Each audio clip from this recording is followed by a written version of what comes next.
Previous class में जिस topic पर मैं बात कर रहा था वो था chemical properties of aldehyde and ketone. इसका लास्ट सेक्शन जो था, इसकी लास्ट रिएक्शन जो था, इस पर जो था वो हम बात करेंगे। इस सेक्शन की सबसे इम्पोर्टेंट रिएक्शन में मानी जाती है। फ्रीक्वेंटली आप किसी भी मोड में जब देखेंगे तो बार बार जो था वो रिपीट होती है। एल्डिहाइड और कीटोन की केमिकल प्रॉपर्टीज पर बात कर रहे थे। अभी तक आपने जितने रिएक्शंस देखे सब में एक बात कॉमन थी कि हम जिस भी रिएक्शंस पर बात कर रहे थे वो रिएक्शन उस कॉन्सेप्ट को एल्डिहाइड और कीटोन दोनों के लिए जो था वो एक्सप्लेन किया जा रहा था। लिखिएगा नेक्स्ट हेडिंग है aldol condensation.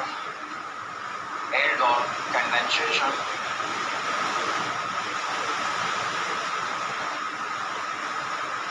Aldol condensation.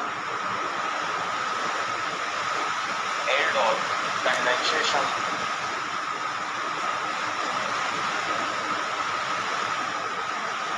Aldol का क्या मीनिंग है?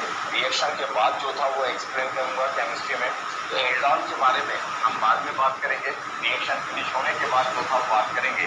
कंडेंसेशन की बात करूं तो साइंस में जहां पर एडिशन की बात की जाती है, जहां पर कोई भी 2 और मोर मॉलिक्यूल्स को कंबाइन करने की बात की जाती है, वहां पर केमिस्ट्री के अंदर 2 प्रोसेस होते हैं। एक होता है कंडेंसेशन और दूसरा प्रोसेस होता है पॉलीमराइजेशन। तो एक होता है कंडेंसेशन और दूसरा प्रोसेस होता है पॉलीमराइजेशन। कंडेंसेशन और पॉलीमराइजेशन की बात करें तो दोनों एडिशन है, लेकिन बेसिक डिफरेंस जो है वो क्या है? अगर इन दोनों की बात करें तो कंडेंसेशन के अंदर when 2 or more same or different molecules combine together, जब 2 या 2 से ज्यादा सेम या डिफरेंट मॉलिक्यूल्स आपस में कंबाइन होकर कोई न्यू मॉलिक्यूल फॉर्म करते हैं तो उसको क्या कहा गया?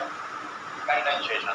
इसमें जो मॉलिक्यूल्स आपस में कोलाइड कर रहे हैं, जो मॉलिक्यूल्स का आपस में एडिशन हो रहा है, जो मॉलिक्यूल्स आपस में कंबाइन हो रहे हैं, वो मॉलिक्यूल जो था सेम भी हो सकते हैं और डिफरेंट नेचर के भी जो था वो हो सकता है। एक और एडिशन होता है साइंस के अंदर, केमिस्ट्री के अंदर पॉलीमराइजेशन। इसमें शर्त ये होती है, कंडीशन ये होती है कि जितने भी मॉलिक्यूल्स आपस में कंबाइन होंगे वो सारे के सारे मॉलिक्यूल्स जो था वो एक जैसे नेचर के होना चाहिए। सेम मॉलिक्यूल जो था वो आपस में कंबाइन हो तो उस प्रोसेस को जो था वो क्या कहा गया?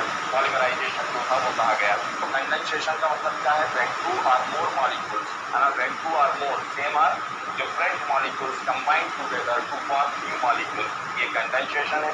पॉलीमराइजेशन का मतलब क्या है? when 2 or more same molecules combine together to form new molecule, उसको क्या कहा गया? पॉलीमराइजेशन जो था वो कहा गया। एक दूसरा जो सबसे इम्पोर्टेंट जो डिफरेंस है कि कंडेंसेशन जो था वो इरिवर्सिबल प्रोसेस है। मतलब मॉलिक्यूल्स कंबाइन होंगे और कंबाइन होने के बाद कोई न्यू मॉलिक्यूल फॉर्म करेंगे, लेकिन वो न्यू मॉलिक्यूल जो था वो रिएक्टेंट में दोबारा जो था वो कन्वर्ट हो नहीं कर सकते। इरिवर्सिबल रिएक्शन है, सिंगल डायरेक्शन के अंदर रिएक्शन होती है। पॉलीमराइजेशन जो है वो इरिवर्सिबल प्रोसेस है। मतलब रिएक्टेंट से प्रोडक्ट से दोबारा रिएक्टेंट जो था वो फॉर्म किया जाता है। ये जो था बेसिक डिफरेंस है किसके बीच में? कंडेंसेशन और पॉलीमराइजेशन के बीच में। तीसरे की अगर हम बात करें तो जो कंडेंसेशन प्रोसेस होते हैं उनमें वाटर मॉलिक्यूल फॉर्म हो भी सकता है और नहीं भी, कोई ये रिएक्शन देखकर ही बता सकता है। लेकिन पॉलीमराइजेशन जहाँ पर होगा उसमें कोई बाई प्रोडक्ट जो था, जो स्मॉल मॉलिक्यूल फॉर्म हो जाते हैं, कई बार वाटर हो जाता है, HCl हो जाता है, अमोनिया हो जाता है, जो बाई प्रोडक्ट है वो कभी भी फॉर्म नहीं होता। इस बात को जो था वो ध्यान रखें। तो ये तो बता रहा था क्या? कंडेंसेशन। केवल कंडेंसेशन की बात करूं तो क्या है कंडेंसेशन? मैंने आपको बताया कि जब 2 और मोर सेम और डिफरेंट मॉलिक्यूल्स आपस में कोलाइड करें, आपस में कंबाइन हो तो उस प्रोसेस को क्या कहा गया? कंडेंसेशन जो था वो कहा गया। दूसरी बात, ज्यादातर कोई बेस जो था, माइल्ड बेस जो था, स्ट्रॉन्ग बेस नहीं, कोई भी माइल्ड बेस जो था वो केमिस्ट्री के अंदर कंडेंसेशन के अंदर जो था वो पार्टिसिपेट करता है। तीसरी बात, कोई भी बाई प्रोडक्ट बन भी सकता है, नहीं, वो रिएक्शन देखकर ही बता सकता हूँ। और फोर्थ जो था वो कैसा प्रोसेस है? इरिवर्सिबल जो था वो प्रोसेस है। ये था। एल्डोल क्या है वो बाद में बताऊंगा। कल आपको एक बात बताई थी कि केमिस्ट्री के अंदर जब एल्डोल कंडेंसेशन की बात की जाए तो इसमें सबसे इंपॉर्टेंट पार्ट होता है अल्फा हाइड्रोजन एटम। तो आपको किसके बारे में पता हो? अल्फा हाइड्रोजन एटम के बारे में जो था वो पता हो। आप एल्डिहाइड और कीटोन स्टडी कर रहे हैं। Aldehyde general formula RCHO finish करने पे है, कीटोन RR-C++O, यही था। इस एल्डिहाइड के अंदर हम R की वैल्यू कहाँ से स्टार्ट करते हैं? S से, H CH3 C2 H5 so many C3 H7 ketone के अंदर R की वैल्यू किससे स्टार्ट होती है? CH3। अल्फा हाइड्रोजन एटम क्या है? कोई भी मॉलिक्यूल लिखा जाए, जैसे एल्डिहाइड में कल बताया था पिछली क्लास में, एल्डिहाइड में मैंने फॉर्मेल्डिहाइड यूज किया HCHO। दूसरा एल्डिहाइड लेता हूँ एसिड एल्डिहाइड CH3CHO। ये अल्फा हाइड्रोजन एटम क्या है? एक्चुअल में केमिस्ट्री के अंदर हम कहीं पर भी कार्बन की पोजीशन को बताने के लिए या फंक्शनल ग्रुप की पोजीशन को बताने के लिए अल्फा बीटा गामा, जो सिंपल पैटर्न होता है केमिस्ट्री में, IUPAC नॉमेनक्लेचर में नंबरिंग की जाती है केमिस्ट्री के अंदर। लेकिन कई जगह पर IUPAC मेथड के अंदर फंक्शनल ग्रुप की पोजीशन बताने के लिए अल्फा बीटा और गामा वर्ड जो था वो यूज किए जाते हैं। जहां पर alpha beta gamma word use किए जाए उसमें अल्फा क्या पोजीशन है कि किसी भी कंपाउंड में जो फंक्शनल ग्रुप होता है उस फंक्शनल ग्रुप से अटैच्ड फर्स्ट कार्बन अगर इसका स्ट्रक्चर फॉर्म करते तो ये होता CH3 फिर CHO। इसमें फंक्शनल ग्रुप क्या है? CHO। आपसे कहा बहुत सिंपल मेथड होता है फंक्शनल ग्रुप को, एल्काइल ग्रुप को सेपरेट कर दो, जो लेस पार्ट बचा वही आपका फंक्शनल ग्रुप है ना, तो वही आपका जो था वो फंक्शनल ग्रुप है। तो फंक्शनल ग्रुप जो था ये फंक्शनल ग्रुप, इस फंक्शनल ग्रुप से अटैच्ड जो फर्स्ट कार्बन, ये फर्स्ट कार्बन जो है वो क्या कहलाएगा? अल्फा। इसके बाद जो सेकंड कार्बन होता वो बीटा और थर्ड कार्बन होता गामा। एक्चुअल में अल्फा हाइड्रोजन नहीं होता, कार्बन से डिसाइड करते हैं आप पोजीशन, तो ये अल्फा कार्बन और अब इससे कुछ भी अटैच्ड हो वो क्या कहलाएगा? अल्फा। अगर यहाँ पर हाइड्रोजन है तो ये अल्फा हाइड्रोजन, क्लोरीन है तो अल्फा क्लोरीन, कुछ भी कुछ भी ऐड हो वहां पर वो क्या कहलाएगा? अल्फा कहलाएगा। तो अल्फा हाइड्रोजन एटम समझ गए, फंक्शनल ग्रुप से अटैच्ड फर्स्ट कार्बन और उस फर्स्ट कार्बन से अटैच्ड जो भी है, हाइड्रोजन है तो हाइड्रोजन या कुछ और है तो वो, तो अल्फा हाइड्रोजन एटम का मतलब है फंक्शनल ग्रुप से अटैच्ड फर्स्ट कार्बन क्या कहलाता? अल्फा, सेकेंड बीटा और थर्ड गामा। अब अल्फा कार्बन से जो हाइड्रोजन अटैच्ड है उनको हम क्या कहेंगे? Alpha hydrogen atom. तो जो एसिड एल्डिहाइड है उसमें अल्फा हाइड्रोजन एटम प्रेजेंट है, दिख रहा है यहाँ पर। फॉर्मेल्डिहाइड की बात करूं, अगर इसका स्ट्रक्चर फॉर्म करते, ये H यहाँ पर फंक्शनल ग्रुप क्या है? CHO। इससे अटैच्ड कोई फर्स्ट कार्बन है क्या? नहीं। इसका मतलब इसमें क्या अवेलेबल नहीं है? अल्फा कार्बन अवेलेबल, हाइड्रोजन तो है, अल्फा कार्बन अवेलेबल नहीं है। तो जब अल्फा कार्बन अवेलेबल नहीं है इसका मतलब इसमें अल्फा हाइड्रोजन एटम की प्रेजेंट नहीं होगा, तो इसमें अल्फा हाइड्रोजन एटम प्रेजेंट नहीं है। कीटोन में एसीटोन CH3, ये एसीटोन CH3CO CH3, इसमें फंक्शनल ग्रुप क्या है? C double bond O।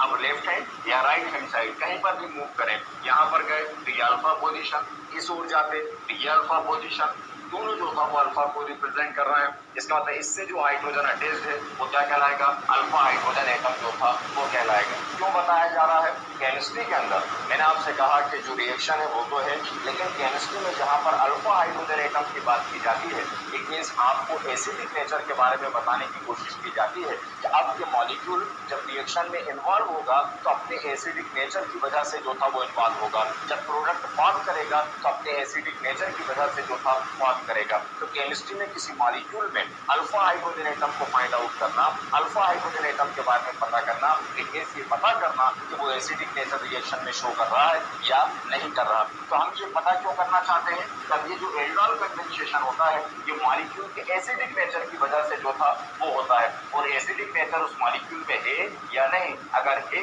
तो वो एल्डोल कंडेंसेशन करेगा, एसिडिक नेचर नहीं है तो एल्डोल कंडेंसेशन नहीं करेगा। मेरे पास कोई सोर्स नहीं था कि मैं पता कर पाऊँ उस मॉलिक्यूल के बारे में कि वो एसिडिक नेचर शो करता है या नहीं करता, तो हमें केमिस्ट्री ने हेल्प करी कि एक काम करो कि आप एसिडिक नेचर टेस्ट से पता नहीं कर सकते, उस पर कोई टेस्ट अप्लाई नहीं कर सकते, तो आप क्या पता कर लो?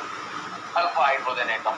तो हम उसके एसिडिक नेचर को किससे पता करते हैं? Alpha hydrogen atom. तो कोई भी एल्डिहाइड या कीटोन जिसमें कौन सा हाइड्रोजन एटम प्रेजेंट होगा? अल्फा हाइड्रोजन एटम प्रेजेंट होगा, वो एल्डोल कंडेंसेशन शो करेंगे। जिनमें अल्फा हाइड्रोजन एटम प्रेजेंट नहीं होगा वो एल्डोल कंडेंसेशन शो, बाकी तो ऐसे ही बता दूंगा रिएक्शन वगैरह, है ना, वो आपको आती होगी, मुझसे बात करते जाना, जितना सिखाया अपने आप रिएक्शन जो था वो सामने आ जाएगी। तो समझ में आया? अल्फा हाइड्रोजन एटम को पहचानना जरूरी है, मतलब जो भी जिस मॉलिक्यूल में, चाहे वो एल्डिहाइड हो, कीटोन हो, किसी भी मॉलिक्यूल में अगर क्या प्रेजेंट नहीं है, अल्फा हाइड्रोजन एटम प्रेजेंट नहीं है तो वो एल्डोल कंडेंसेशन शो नहीं करेगा। इसका मतलब फॉर्मेल्डिहाइड शो करेगा या नहीं करेगा, क्योंकि उसमें अल्फा हाइड्रोजन एटम प्रेजेंट नहीं है, वो अल्फा हाइड्रोजन एटम कंटेन नहीं करता, होगा, इसलिए वो एल्डोल कंडेंसेशन शो नहीं करेगा। अब रिएक्शन आपने क्या कहा, कंडेंसेशन व्हेन सेम और डिफरेंट मॉलिक्यूल, ये बोला आपने। तो पहले सेम मॉलिक्यूल लेकर जो था वो रिएक्शन करता हूँ। अच्छा, यहाँ पर ये और एक बात कि आपने अभी मैंने कहा कि कंडेंसेशन का मतलब क्या है। मैंने कहा कि कंडेंसेशन का यहाँ पर मतलब है when two or more same और डिफरेंट मॉलिक्यूल्स कंबाइन टुगेदर, एक दूसरे से कंबाइन हो और कोई न्यू मॉलिक्यूल फॉर्म करें तो वो क्या कहलाएगा, कंडेंसेशन। लेकिन मुझे कौन बताएगा केमिस्ट्री के अंदर कि अब तो दोनों हो सकते हैं, सेम मॉलिक्यूल भी लिया जा सकता है, और ये केमिस्ट्री में कहीं पर भी ऐसे बहुत सारे प्रोसेस हैं जहां पर आप सेम मॉलिक्यूल्स भी ले सकते हैं और डिफरेंट मॉलिक्यूल भी ले सकते हैं। तो फिर हमें केमिस्ट्री में ये बात कौन इंडिकेट करता है, हमें केमिस्ट्री में ये बात कौन बताता है कि कब सेम मॉलिक्यूल लेकर रिएक्शन अटेम्प्ट की जाए और कब डिफरेंट मॉलिक्यूल लेकर जो था ये रिएक्शन अटेम्प्ट होगी, ये कौन इंडिकेट करेगा। ये तो दोनों हो सकते थे, तो कब कौन सी रिएक्शन अटेम्प्ट की जाए, इसका बिल्कुल एक सिंपल सा तरीका, किसी प्रोसेस में अगर पहले क्रॉस वर्ड इस्तेमाल कर लिया जाए, जैसे मैंने कहा एल्डोल कंडेंसेशन मतलब सेम मॉलिक्यूल लेकर रिएक्शन करना है, मैं बोल देता क्रॉस एल्डोल कंडेंसेशन मतलब अब डिफरेंट मॉलिक्यूल लेकर जो था वो आपको रिएक्शन अटेम्प्ट करना है। क्रॉस वर्ड बताता है केमिस्ट्री में कि आपको सेम मॉलिक्यूल लेना है या डिफरेंट मॉलिक्यूल। तो क्रॉस किसका साइन है, डिफरेंट मॉलिक्यूल का जो था वो साइन है। मैं अभी सिंपल एल्डोल कंडेंसेशन कर रहा हूँ, मतलब कैसे मॉलिक्यूल लूंगा, सेम मॉलिक्यूल लूंगा। एल्डिहाइड के लिए रिएक्शन करता हूँ, आप एल्डिहाइड और कीटोन दोनों स्टडी कर रहे हैं, साथ साथ पैरेलल बता रहा हूँ। तो सबसे पहले किसके बारे में बात करता हूँ, एल्डिहाइड के बारे में बात करता हूँ। एल्डिहाइड कहाँ से स्टार्ट हो रहा है, फॉर्मेल्डिहाइड से। क्या उसकी रिएक्शन अटेम्प्ट करें, नहीं, क्यों नहीं, क्योंकि उसमें अल्फा हाइड्रोजन एटम प्रेजेंट नहीं है। तो कहाँ से स्टार्ट करें, एसिड एल्डिहाइड से। एसिड एल्डिहाइड स्ट्रक्चर से बताता हूँ, एसिड एल्डिहाइड CH3, ये CH डबल बॉन्ड O, ये स्ट्रक्चर है एल्डिहाइड का। एसिड एल्डिहाइड CH3CHO, एक और एसिड एल्डिहाइड CH3CHO। कोई भी बेस लिया जाए, मैं यहाँ पर लेता हूँ NH, हो सकता है एग्जामिनर KOH दे दे, है ना, या हो सकता है कैल्शियम हाइड्रोक्साइड दे दे, बेस जो था वो दिया जाएगा। तो स्टूडेंट कंफ्यूज होता है केमिस्ट्री के अंदर कई बार। अब ये अगर एग्जाम में पूछी जाती तो वो कहता कि what happens when acid aldehyde heated with sodium hydroxide, ऐसे नहीं देगा कि कंबाइन, आपको पहचानना पड़ेगा। अगर उसने डायरेक्ट आपसे रिएक्शन अटेम्प्ट कराने की कोशिश करी, वो आपसे कंडेंसेशन पे बात नहीं करता, तो वो कहता कि what happens when acid aldehyde heated with sodium hydroxide और कैल्शियम हाइड्रोक्साइड। तो आप समझ जाए कि कौन एल्डोल कंडेंसेशन करें रिएक्शन। ये एसिड एल्डिहाइड, टू मॉलिक्यूल्स लिए, एक और एसिड एल्डिहाइड। अब मैं हमेशा कहता हूं कि जब आप रिएक्शन काम करते हैं तो ये किस नेचर की वजह से हो रही है, एसिडिक नेचर की वजह से। तो मैं हमेशा आपसे यही बात कहता हूं कि जो बात कहते हो उसको अप्लाई करो, उसको यूज करो। जब उसको यूज करोगे आप तो रिएक्शन अपने आप जो था वो हो जाएगी। ये बात मुझे पता यहाँ पर कि केमिस्ट्री में जब राइटर ने वहां पर अल्फा हाइड्रोजन एटम लिखा तो मुझे अल्फा हाइड्रोजन एटम का एक्चुअल मीनिंग पता था, तो वो क्या था, एसिडिक नेचर। और एसिडिक नेचर किसे कहते हैं, कौन है एसिडिक नेचर, ये किससे पता चलता है, शाबाश, हाइड्रोजन, कि जब वो हाइड्रोजन आयन डोनेट करे तो किस नेचर का होगा, एसिडिक नेचर। तो बस हो गया रिएक्शन खत्म। यहाँ पर अगर इतना जानते थे तो अब आप उसको इम्प्लीमेंट करें। मुझे पता था कि यहाँ पर अल्फा हाइड्रोजन एटम की वजह से रिएक्शन हो रही है, मुझे पता था कि अल्फा हाइड्रोजन एटम का मतलब है एसिडिक नेचर, मुझे पता था कि इस एसिडिक नेचर का मतलब होता है हाइड्रोजन आयन डोनर, यही होता है। तो अभी ये साइलेंट था, अभी ये चुप था, अभी ये बिल्कुल बात नहीं कर रहा था हमसे कह नहीं बता रहा था कि मैं किस नेचर का हूँ। अब बताएगा, बात करेगा आपसे कि मैं एसिडिक नेचर का हूँ इस रिएक्शन में। तो एक काम करूँ,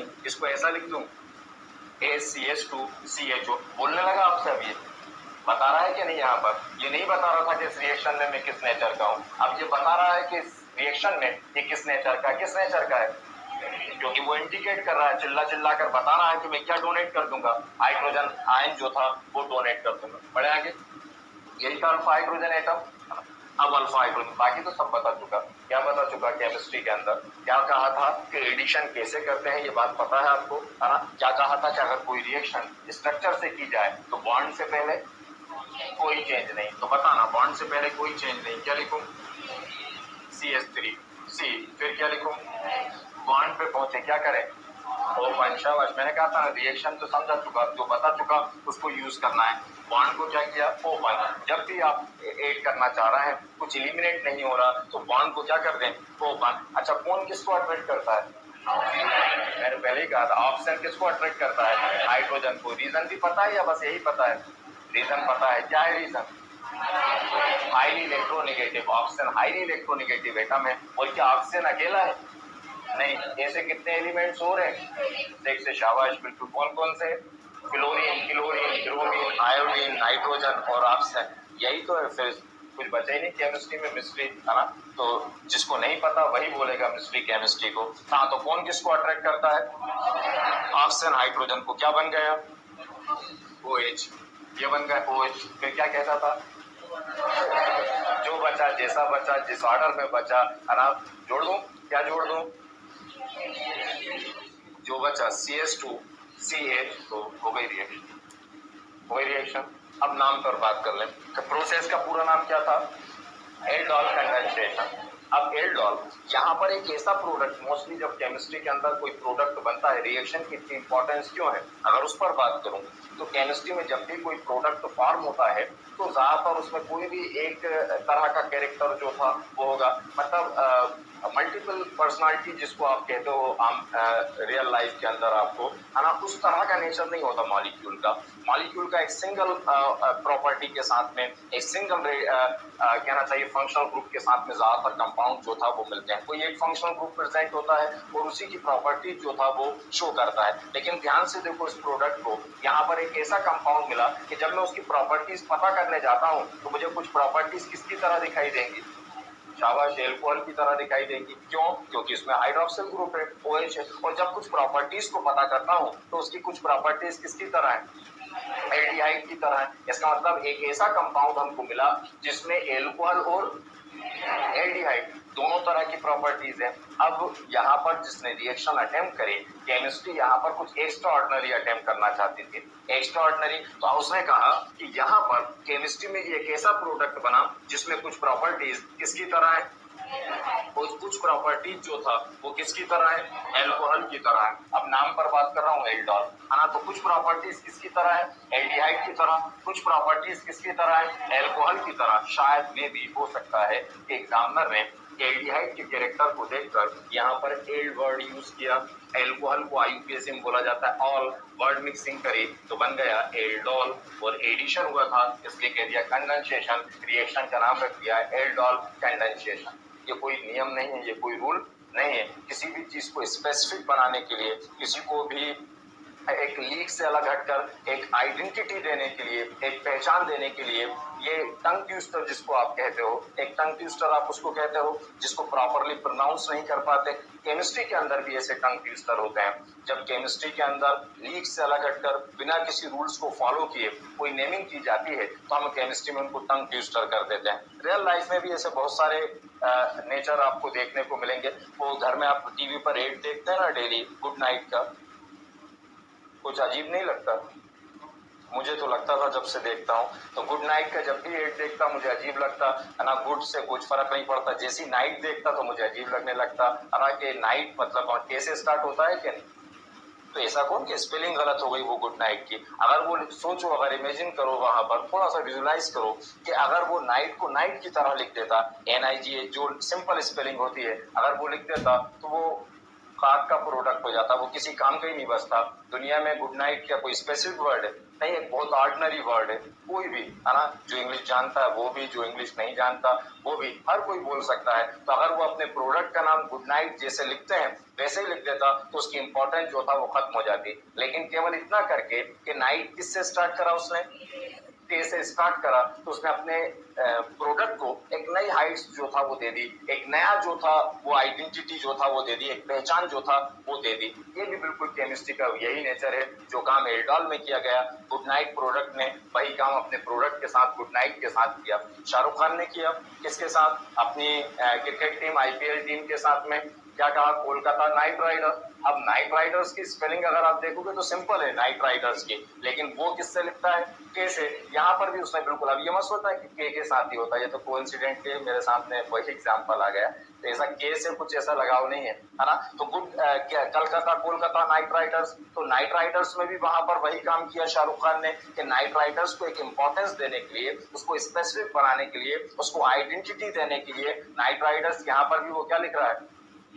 के से जो था लिख रहा है। एक जगह और क्या, ऋतिक रोशन, यही था। वो बहुत सारे लोग कुछ तो भी बोल दे वहां पर, लेकिन ईमानदारी तो यही है। कोई भी अपने नाम को, मेरा नाम मशकूर खान, है ना, एम से लिखता हूँ, नहीं लिखना कल जेड से लिखना, तो कोई दुनिया की ताकत आके नहीं, क्या लिख दो यार नाम में, है ना। मैं एक्स वाई जेड करके मशहूर लिख दूं तो हाँ लिख सकता हूँ, दुनिया की कोई ताकत मुझे नहीं रोक सकती। हाँ ऐसा नाम हो सकता है, बिल्कुल किसी से भी स्टार्ट जो था वो किया जा सकता है। जैसे ऋतिक रोशन अपना नाम किससे स्टार्ट कर रहा है, नहीं तो वो तो खत्म ही हो जाता। वो तो ऋतिक रोशन जब वो बचपन से लिखता था तब वो एज जो था वो नहीं लिखता था। जब उसको एक पहचान मिली बॉलीवुड के अंदर, एक आइडेंटिटी जब बनी उसको लग गया कि यार मेरा नाम तो बहुत ऑर्डिनरी है ना, हर मोहल्ले में दूसरे घर में एक ऋतिक है। अब सोचो कि वो ऋतिक को ऋतिक की तरह लिखता, तो जब हम वो अपना नाम कहीं पर कागज पे लिखता तो वो ऑर्डिनरी, मतलब ऑर्डिनरी कोई गलत मत लेना, किसी का नाम अगर ऋतिक है तो मतलब नाम ऑर्डिनरी से मेरा मतलब है कॉमन नेम है ना, कॉमन नेम समझ रहा है ना, तो उसको किसी का नाम हो तो गलत मत लीजिएगा। तो ऋतिक नाम जो था वो कॉमन नेम है, किसी भी घर में भी कोई भी रख सकता है उस नाम को जो था, लेकिन उसने अपने नाम को एज से स्टार्ट कर कर एक अलग पहचान जो था वो दे दी। ऐसे कितने लोग मिलेंगे जिसका नाम एज, आप वो नाम कागज पे कहीं पर कोई लिख दे, आप लिख दो ऋतिक तो पहचान जाएगा कि आपने अपना नाम लिखा है या उस ऋतिक का नाम जो था वो लिखा है। तो ऐसा बहुत ज्यादा जगह होता है रियल लाइफ में भी और केमिस्ट्री में भी। केमिस्ट्री में ऐसा हो हम उसको टंग ट्विस्टर कहते थे। तो एल्डोल क्यों नाम दिया, समझ में आ गया। तो प्रोडक्ट का नाम जो है वो क्या है, एल्डोल। तो केमिस्ट्री में प्रोडक्ट का नाम जो है एल्डोल। केमिस्ट्री कोई रूल अप्लाई नहीं हुआ, अगर रूल से अप्लाई होता तो कुछ अलग नाम होता आईयूपीएससी के अकॉर्डिंग। यही रिएक्शन कीटोन के लिए अटेम्प्ट करता हूं। ये क्या था, एसिटाल्डिहाइड, ये था। यही रिएक्शन किसके लिए, कीटोन, बिल्कुल सेम अप्रोच रखना। CH3 CH3 C double bond को ये एसीटोन, एक और एसीटोन लो क्योंकि सेम मॉलिक्यूल्स ले रहा हूं, तो रनिंग में लिख देता हूँ CH3 CO CH3। ये था। कोई बेस ले लेता हूँ, कुछ और बदल देते हैं ताकि याद रहे आपको कि NaOH ही नहीं है, नहीं तो आपके माइंड में केवल NaOH रह जाए। मैं बेरियम हाइड्रोक्साइड लिख देता हूँ, मुझे बेस चाहिए, कुछ भी ले सकता हूँ यहाँ पर। बेरियम हाइड्रोक्साइड, आप KH लिख देना जो आपको अच्छा लगे। यहाँ बेरियम हाइड्रोक्साइड, इसको डिस्ट्रीब्यूट करें, कैसे तोड़ूं, H फिर CH2 CO CH3। ये था। कौन किसको अट्रैक्ट करेगा, OH को, ये CH3 C OH फिर CH2 CO CH3, ये CH2 CO CH3।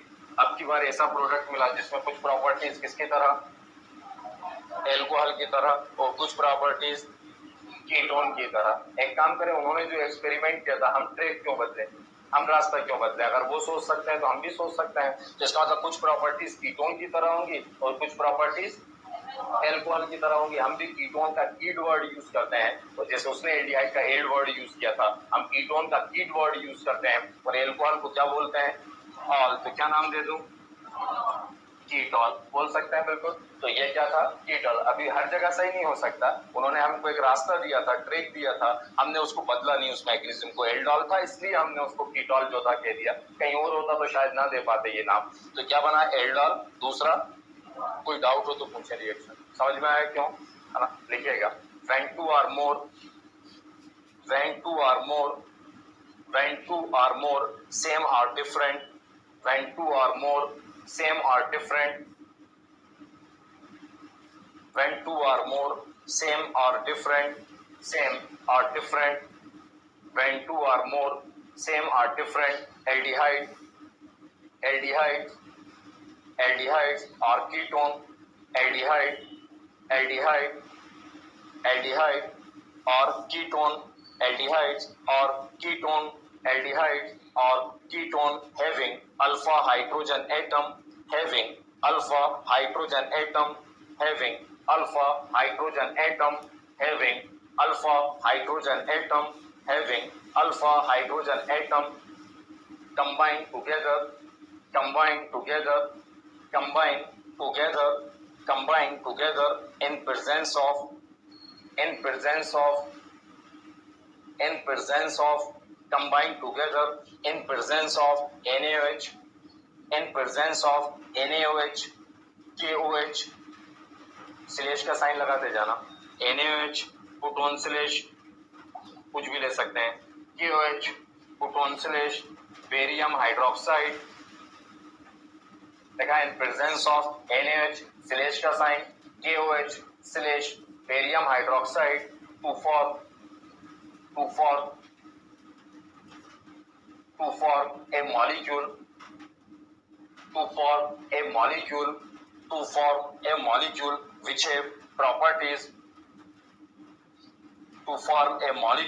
which have properties of alcohol, and aldehyde, which have properties of alcohol and aldehyde, or alcohol and ketone which have properties of alcohol and aldehyde, or alcohol and ketone, देखा, which have properties of alcohol and aldehyde or alcohol and ketone. This type of condensation is known as aldol condensation. This type of condensation is known as aldol condensation. This type of condensation is known as aldol condensation. This type of condensation is known as aldol condensation. This type of condensation is known as aldol condensation. ये लिखे, ऐसे लिख लेना corner पे aldehyde और ketone.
देखा,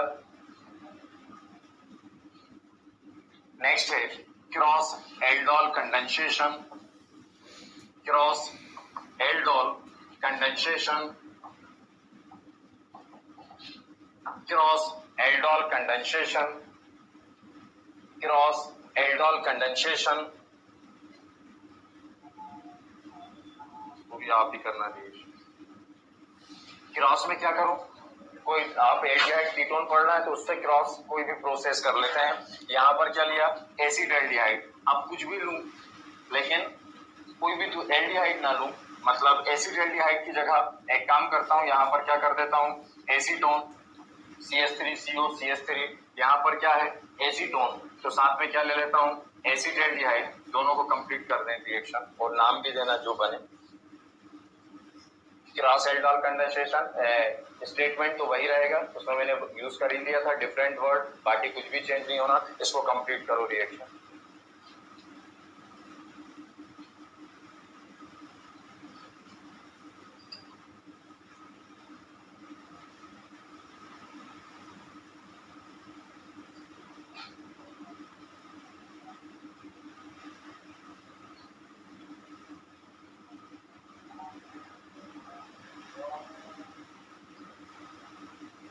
कनिका आपने कहा कि एसिड एल्डिहाइड में क्लॉकवाइज और एंटी क्लॉकवाइज दोनों साइड से हाइड्रोजन की नंबरिंग कर सकते हैं क्या? तो एसिटाल्डिहाइड में कुछ ऐसा है ही नहीं, क्लॉकवाइज और एंटी क्लॉकवाइज, है ना। तो अगर आप यहाँ पर ये क्लॉकवाइज है, ये एंटी क्लॉकवाइज है ना।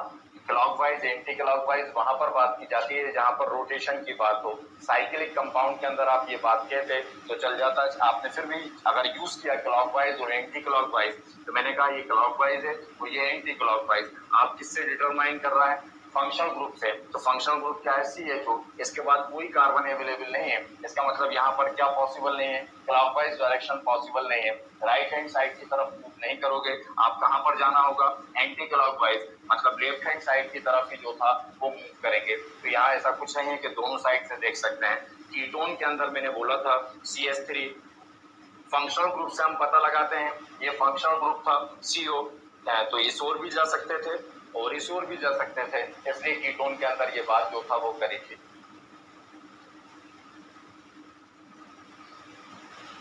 कोई complete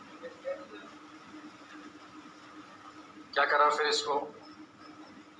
H CH2 CO CH3 CH bond open, कौन अट्रैक्ट किया? H को। फिर क्या बचा? CH2 CO CH3, ये CH2 CO CH3 क्या नाम दूं? कीटोन। ये कीटोन और एल्कोहल, तो क्या कहेंगे? कीटोन। यहां पर ओपन करूं, वो अट्रैक्ट करेगा H को और CH2 CHO, इसको क्या कहें? एल्डिहाइड और एल्कोहल।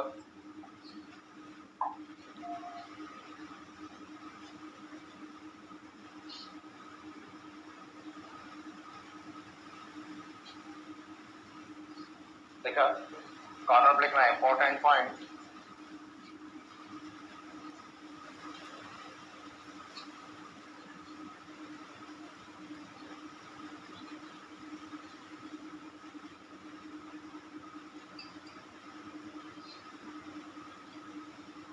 कौन शो नहीं करता?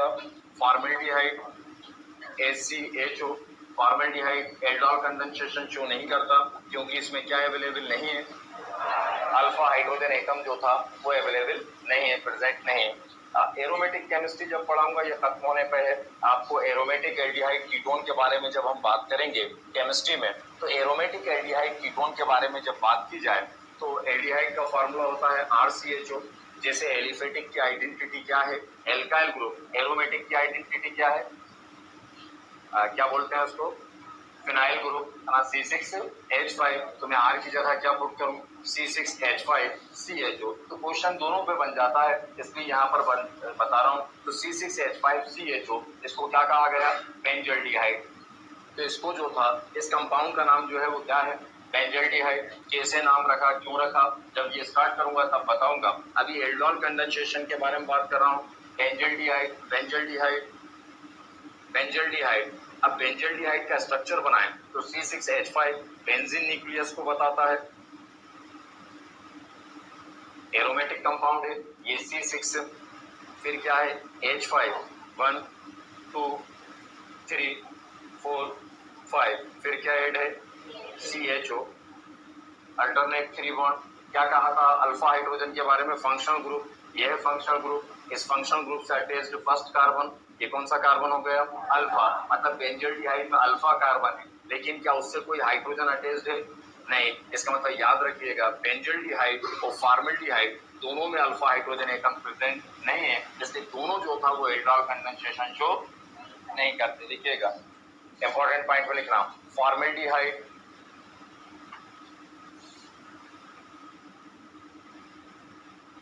formaldehyde and benzaldehyde, formaldehyde and benzaldehyde do not contain, formaldehyde and benzaldehyde, bracket में फार्मूला लिख लेना बेंजल्डिहाइड का।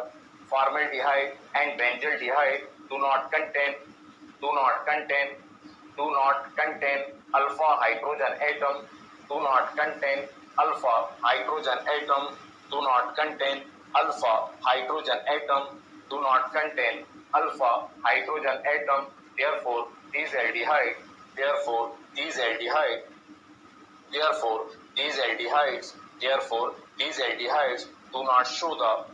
do not show the aldol condensation.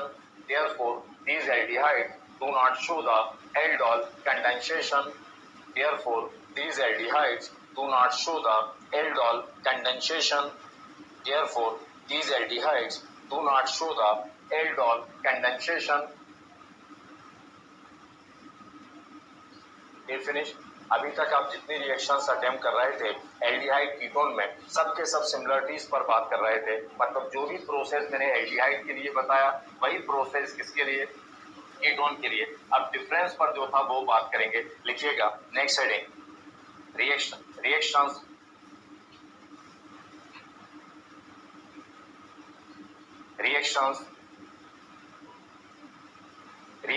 in which aldehydes and ketones have difference. Reactions in which aldehydes and ketones have difference. Reactions in which aldehydes and ketones have difference. Reactions in which aldehydes and ketones. Reactions in which aldehydes and ketones have difference. Aldehydes and ketones have difference. अब जो भी बात करूंगा वो difference की बात करूंगा। और डिफरेंस का मतलब क्या है कि जो रिएक्शन में एल्डिहाइड के लिए बताऊंगा हो सकता है कि वो कीटोन शो, और जो कीटोन के लिए बताई जाए हो सकता है वो एल्डिहाइड शो ना करे। और जो रिएक्शन दोनों के लिए पढ़ी जाए एल्डिहाइड और कीटोन, तो एल्डिहाइड के लिए एक अलग अप्रोच, एक अलग मैकेनिज्म होगी, और कीटोन के लिए अप्रोच जो था, मैकेनिज्म जो था वो अलग होगी, डिफरेंट होगी। फर्स्ट रिएक्शन इसमें reaction with toluene reagent, reaction with toluene reagent, reaction with toluene reagent, reaction with toluene reagent, reaction with toluene reagent,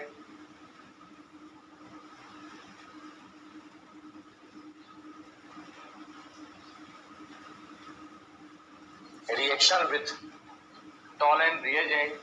chemistry के अंदर एल्डिहाइड कीटोन में जो पहले डिफरेंस जिन रिएक्शन पे फोकस करूंगा, है ना, यहाँ पर भी कुछ एक ग्रुप बना दूंगा जिससे पिछली बार करा था सिमिलरिटीज के अंदर। आपको हर सेक्शन के अंदर एक ट्रिक था, है ना, और उस सेक्शन से वो सारी रिएक्शन जो था वो कंप्लीट हुई।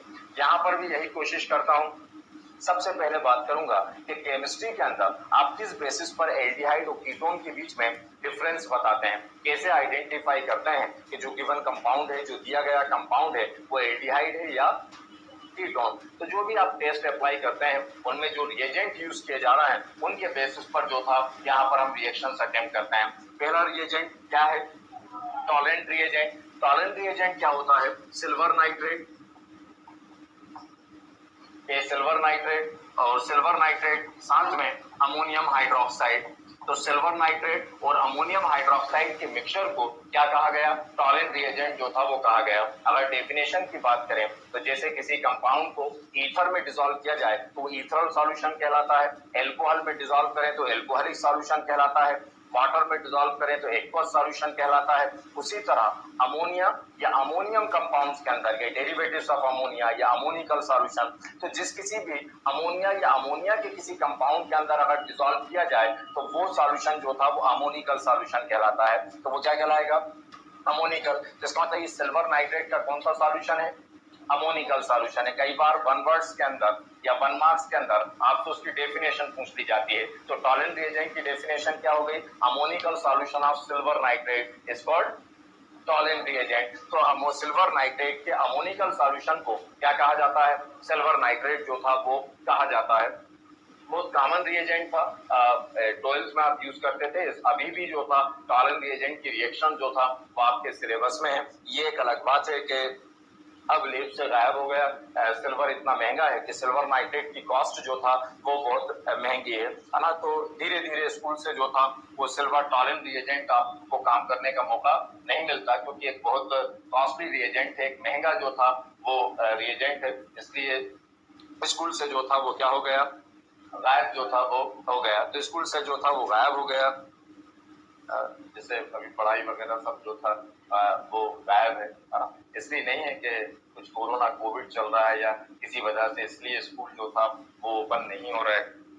दोनों की, क्योंकि आपके पेरेंट्स नहीं चाह रहे हालांकि स्कूल ओपन हो। पेरेंट्स दो तरह के हैं, अदरवाइज नहीं लीजिएगा, लेकिन पेरेंट्स जो था ईमानदारी से दो तरह के हैं। आपके पेरेंट्स पढ़ा रहे हैं तो ऊपर वाले का शुक्रिया अदा करो तो उनको फिक्र है, और जेन्युइन एक्चुअल में आपकी वो क्या कर रहा है, फिक्र कर रहा है। एक नकली पेरेंट्स भी है जो बच्चे की जो था वो उतनी फिक्र कर नहीं रहा, वो दिखावा कर रहा है ना। दिखावा कर रहा है कि बस क्या है, फिक्र है इस बात की, उसे पता है कि बस ढोंग कर रहा है वो फिक्र करने की जो था, और उसी के नाम के बेसिस पर, उसी के बेसिस पर जो था वो ये आपकी जिंदगी रुकने कौन वाली। जब ये चीजें खत्म हो जाएंगी तो कोई नहीं पूछ वाला, रोगे नहीं आप बार बार किसी के सामने कि कोविड था कोविड था कोविड था। सुनने वाला ही नहीं है कि आपसे ये पूछा जाए कि कोविड था या नहीं था। तो आपके पेरेंट्स नहीं चाह रहे, गवर्नमेंट नहीं चाह रही, या कोई और नहीं चाह रहा, ये नहीं चाह रहा, आप नहीं चाह रहा स्कूल खोलना, आपके पेरेंट्स नहीं चाह रहा स्कूल खोलना, है ना। केवल इसलिए जो था वो अटेम्प्ट नहीं हो रहा। और उसके बाद दूसरा काम जो था वो स्कूल वाले काम कर रहे हैं। जो काम पहले 1 रुपीज में हो जाता था अब केवल 25 पैसे के अंदर हो रहा है ना। वो टीचर जो वहां पर पढ़ाने वाला था, है ना, जहां पर मान लीजिए 10 टीचर पढ़ा रहा था, तो अब 2 टीचर जो था वहां पर पढ़ा रहा है। वो बेचारा वैसे प्राइवेट स्कूल के अंदर जो टीचर्स थे, है ना, तो 4000 5000 जो भी दिया जाता था, है ना, वो भी उसको स्कूल वालों ने क्या करा, कट करा। गवर्नमेंट को सोचना चाहिए इस बात के लिए कि, है ना, उससे एक स्कूल पर जाकर वो वहां पर जो टीचर बेचारा पढ़ा रहा था प्राइवेट वाला, उससे पूछे। आप आरटी के एक स्कूल के अंदर 400-400-5 और ये बात मैं इसलिए नहीं कह रहा, मेरा खुद का भी स्कूल है, और ये इसलिए नहीं कह रहा, लेकिन शायद मैं ना कर पाऊं ये काम जो था। तो हर स्कूल के अंदर आरटी के नाम पर जो था वो 400-400-500 जो था वो स्कूल है। जब गवर्नमेंट आपको उस बच्चे की फीस पे करेगा तो उतनी ही फीस पे करेगा जितनी उसकी डिसाइड है। अगर वो 7000 पे करना है तो 7000, 5000 पे करना है तो 5000। जब गवर्नमेंट आपको उस बच्चे की फीस पे करने के अंदर किसी तरह की कोई कटौती नहीं कर रही, तो आपको पढ़ाने वाले उस टीचर, चाहे वो किसी भी मीडियम से पढ़ा रहा हो, चाहे ऑनलाइन पढ़ा रहा हो, ऑफलाइन पढ़ा रहा हो, वो फीस जो था वो, मतलब जो फीस से मेरा मतलब वो सैलरी खास तौर से जो था वो जो था उसे कम क्यों की जाना चाहिए। तो केवल आप नहीं चाह रहे, आपका पेरेंट्स जो था वो नहीं चाह रहा, सरकार मरकार की कोई औकात नहीं, है ना। क्या है, सरकार आप और मैं मिलकर तो देश बनाते हैं, है ना। किसी टुकड़े को, जमीन के टुकड़े को जो था वो कंट्री नहीं की जाती, है ना। तो हम और आप में से अधिकांश 100 में से 90 लोग केवल छलम देशभक्ति दिखाते हैं, केवल झूठी देशभक्ति दिखाते हैं, है ना, और नारे लगाने वाली। इसलिए जो था ये सारी कंडीशन, ये सारी परिस्थितियों से हम भुगत रहे हैं। अगर एक्चुअल में वास्तव की जो दिलों के अंदर होना चाहिए, एक देश के लिए जो समर्पण भाव जो था होना चाहिए, उठते बैठते जो आप सोच सकते हैं मैं अपना काम बेहतर तरीके से कर रहा हूँ, इससे बड़ी देशभक्ति क्या हो सकती है। आप पढ़ने का काम है, आप अपना काम, पढ़ने वाला काम बेहतर तरीके से कर रहे हैं, इससे बड़ी देशभक्ति जो था वो कोई नहीं हो सकती। देशभक्ति के लिए कोई अलग से कुछ वर्क नहीं करना पड़ता, है ना।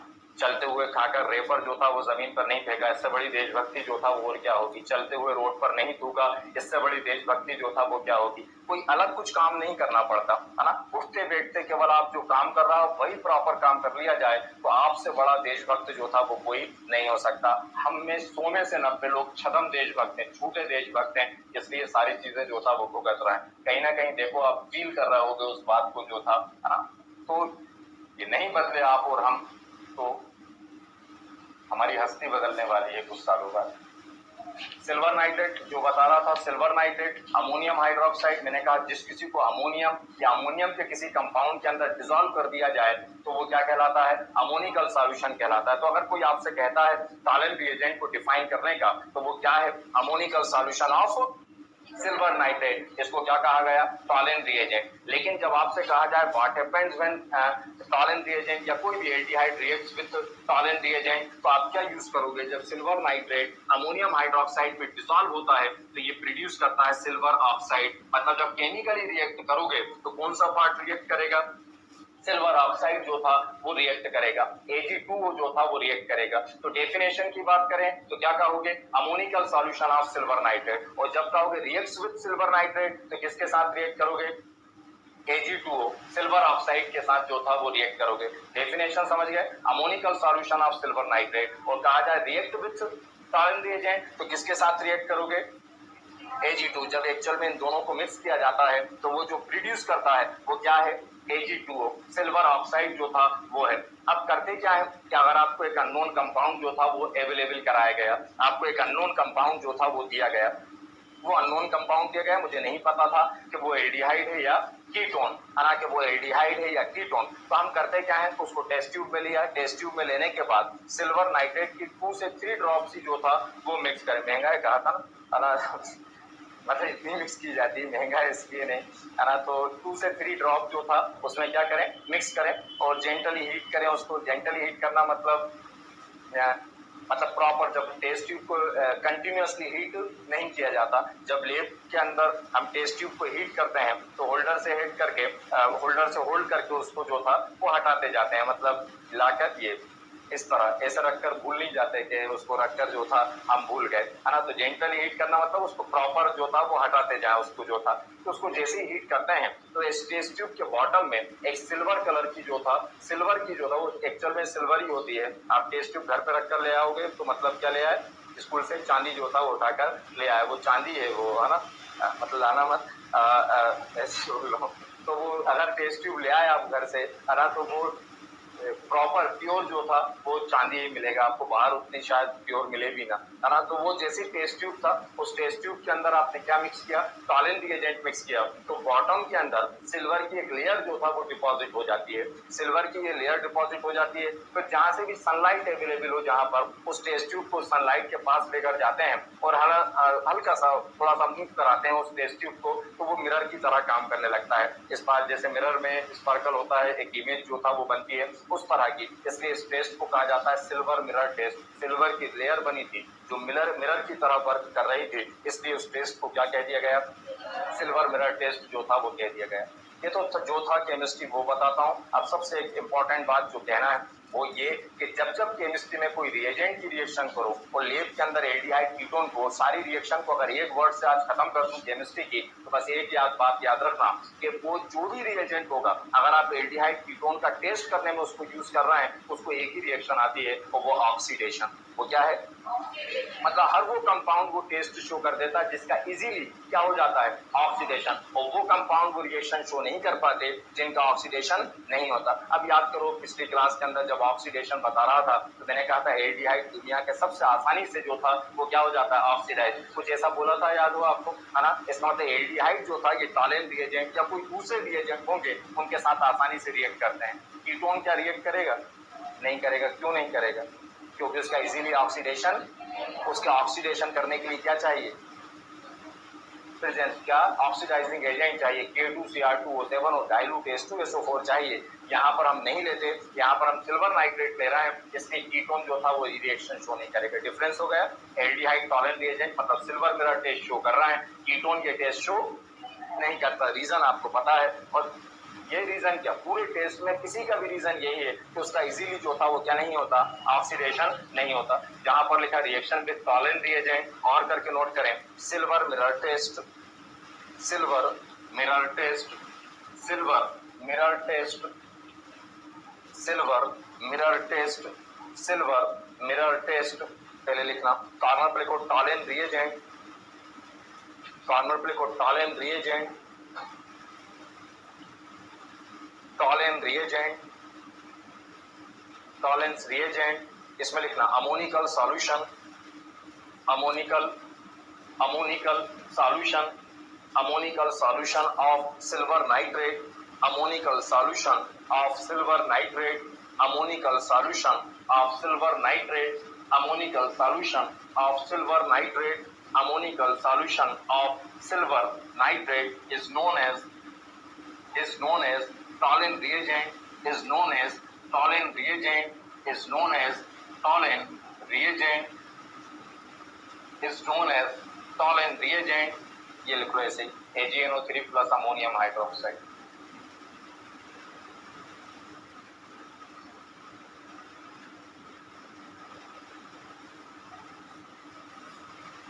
देखा, बहुत इंपॉर्टेंट होता है एग्जाम के पॉइंट ऑफ व्यू से बात करूं, जैसे मैंने कहा केमिस्ट्री के अंदर सबसे इंपॉर्टेंट जो है वो किसकी है, नेम रिएक्शन। ये सबसे इंपॉर्टेंट रिएक्शंस कौन सी मानी गई, नेम रिएक्शन मानेंगे। जैसे अगर आप केवल एग्जाम के पॉइंट ऑफ व्यू से है ना, जो लोग बाद में अपने ऊपर बेरोजगारी का टेक लगाना पसंद करते हैं, जो लोग केवल एग्जाम के लिए स्टडी करते हैं, वही लोग जो था वो बेकार फिरते हैं, है ना। जो एग्जाम के लिए नहीं पढ़ते वो कभी बेकार नहीं फिरते, चाहे फिर 40% लाने वाले हो या 45% लाने वाले हो।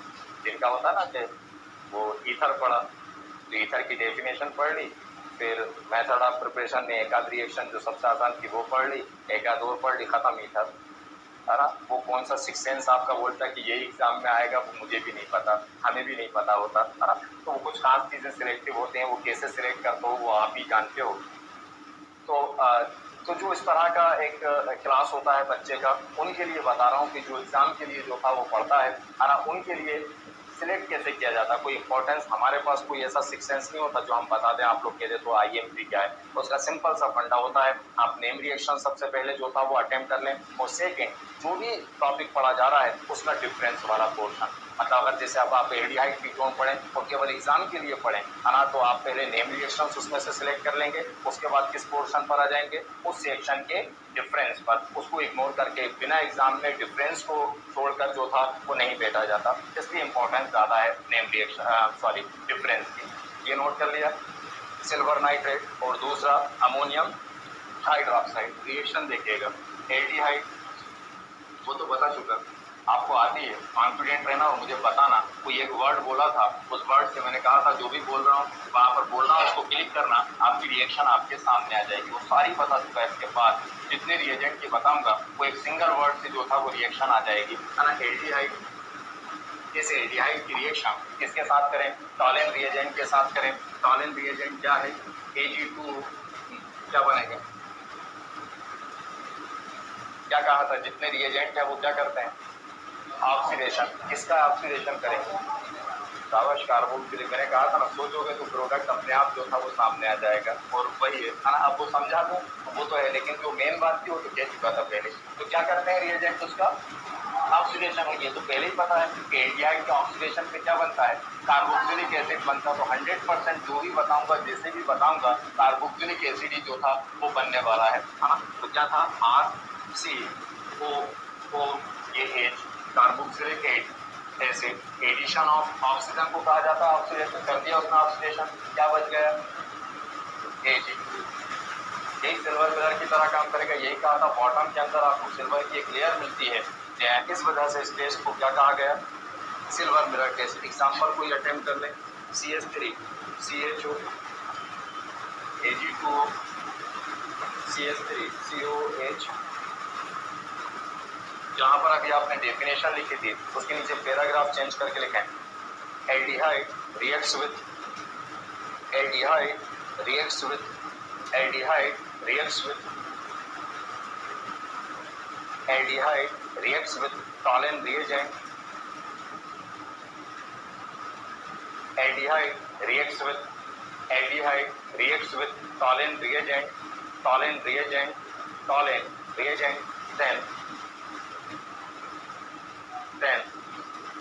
then silver, then silver, then silver get deposit, then silver get deposit, then silver get deposit, then silver get deposit inner wall of test tube, then silver get deposit inner wall of test tube, then silver get deposit inner wall of test tube, inner wall of test tube. Therefore this test is known as silver mirror test.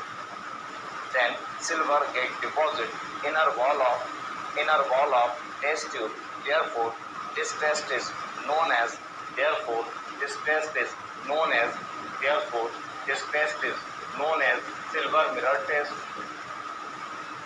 While ketone, while ketone, while ketone, while ketone does not show the silver mirror test, while ketone does not show the silver mirror test, while ketone does not show the silver mirror test, while ketone does not show the silver mirror test, silver mirror test. ये लिखो,